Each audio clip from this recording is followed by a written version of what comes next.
مرزا اس ملک سے یا فرار ہوگا، اگر اس ملک میں رہے گا تو گرفتار ہوگا۔ یہ الفاظ تھے علامہ ہشام الہی ظہیر کے، جو انہوں نے کچھ دن قبل ایک جلسے سے خطاب کے دوران کہے، اور بہت جلد ان کے یہ الفاظ پورے ہو گئے۔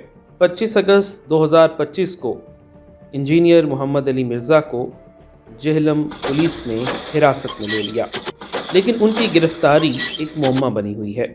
ان کے مخالفین کا کہنا ہے کہ انجینئر محمد علی مرزا کو نفرت پھیلانے کے جرم میں گرفتار کیا گیا ہے، جبکہ دوسری طرف ان کے اسٹوڈنٹس کا کہنا ہے کہ انہیں حفاظتی نظر بندی میں لیا گیا ہے۔ حقیقت کیا ہے، آئیے جانتے ہیں۔ جہلم پولیس کے ترجمان عمر سعید کے مطابق انجینئر محمد علی مرزا کو 3 MPO کے تحت حراست میں لیا گیا ہے۔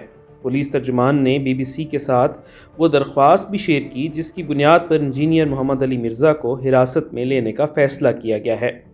یاد رہے کہ 3 MPO کا قانون پاکستان میں حکومت کو ایسے افراد کی حراست کے لیے وسیع اختیارات دیتا ہے جنہیں عوامی تحفظ یا نظم کے لیے خطرہ سمجھا جاتا ہے۔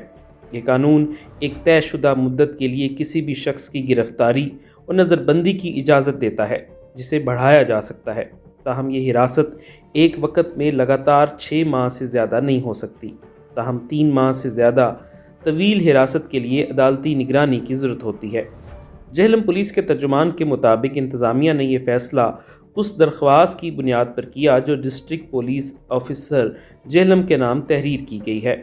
اس درخواست میں انجینئر محمد علی مرزا کی جانب سے حال ہی میں دیے گئے ایک انٹرویو کا حوالہ دیتے ہوئے الزام عائد کیا گیا کہ ان کی جانب سے ادا کیے گئے کچھ کلمات نے مبینہ طور پر مسلمانوں کے مذہبی جذبات مجروح کیے، اور درخواست گزار نے اسی بنیاد پر محمد علی مرزا کے خلاف قانونی کارروائی کی سفارش کی استدعا کی ہے۔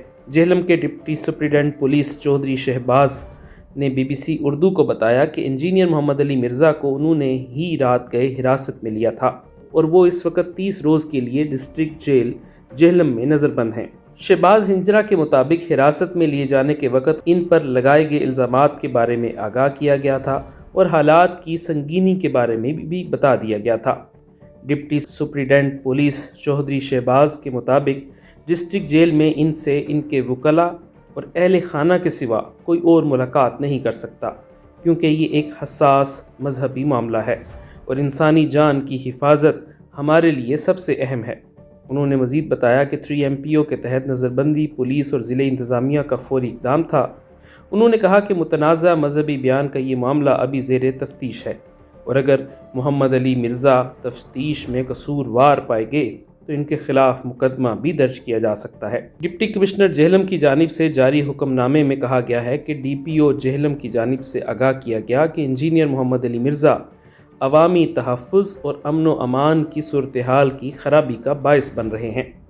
اس حکم نامے میں 3 MPO کے تحت محمد علی مرزا کی حراست کی جو وجوہات بیان کی گئیں، ان کے مطابق انجینئر محمد علی پر الزام ہے کہ انہوں نے انتہائی قابل اعتراض اور اشتعال انگیز تقاریر کی ہیں جو گمراہ کن، اشتعال انگیز اور نقص امن کا باعث بن سکتی ہیں۔ حکم نامے کے مطابق انجینئر مرزا کے بیانات فرقہ وارانہ تقسیم پیدا کرنے اور مذہبی جذبات کا استحصال کر کے نفرت کو ہوا دے سکتے ہیں۔ انجینئر پر پہلے بھی کئی مرتبہ مقدمات درج ہوئے اور گرفتاری ہوئی۔ 4 مئی 2020 کو ایک ویڈیو کے وائرل ہونے پر انہیں سیکشن 153A یعنی نفرت انگیز تقریر کے تحت گرفتار کیا گیا۔ درج مقدمہ کے مطابق اس ویڈیو میں مرزا نے متنازع بیانات دیے۔ اس کے بعد عدالت نے ان کا 14 روز کا ریمانڈ دیا، مگر 6 مئی 2020 کو انہیں ضمانت پر رہا کر دیا گیا۔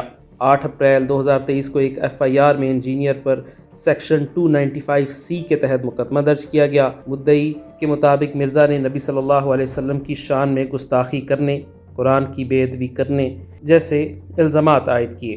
ان کے خلاف ان واقعات کے علاوہ بھی کئی شکایات رہ چکی ہیں۔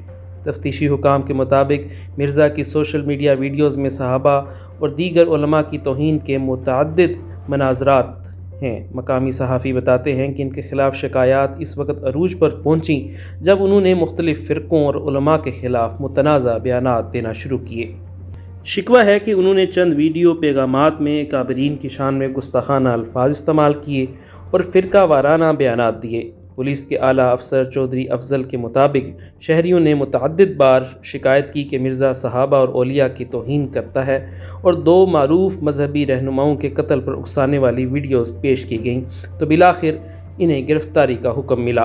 آزاد کشمیر کے رہائشی احتشام الحق نے وزیر اعظم سے درخواست میں بھی کہا کہ مرزا نے صحابہ اور علماء کی توہین کی۔ انہوں نے دفعہ 295A، 298A اور 298B کے خلاف ورزی کی ہے۔ انجینئر محمد علی مرزا کی گرفتاری سے قبل اور بعد کی صورتحال میں یہ واضح ہوتا ہے کہ ان کی تیز اور اختلاف انگیز گفتگو بلکہ توہین آمیز گفتگو نے ملک میں مذہبی کشیدگی کو بڑھایا ہے۔ سرکاری اور نجی ذرائع دونوں سے حاصل معلومات کے مطابق ان پر لگائے گئے الزامات اس تناظر کے پس منظر کو اجاگر کرتے ہیں۔ موجودہ رپورٹ میں شامل تحقیقی حقائق ظاہر کرتے ہیں کہ 2020 کی گرفتاری سے لے کر حالیہ 3 MPO کی گرفتاری تک ہر واقعے میں عوامی رد عمل دیکھنے میں آیا ہے، جبکہ اس حوالے سے علماء کا کہنا ہے کہ مرزا کی گرفتاری خوش آئند ہے، مگر اس پر جو دفعات بتائی جا رہی ہیں وہ اس کے جرم کے مطابق ناکافی ہیں۔ اس کی بے شمار گستاخیاں ریکارڈ پر موجود ہیں۔ اس کی شاطرانہ چال اور زبان سے اولیاء اللہ محفوظ ہیں، نہ علماء کرام صحابہ محفوظ ہیں، نہ امام الانبیاء خاتم النبیین صلی اللہ علیہ وسلم۔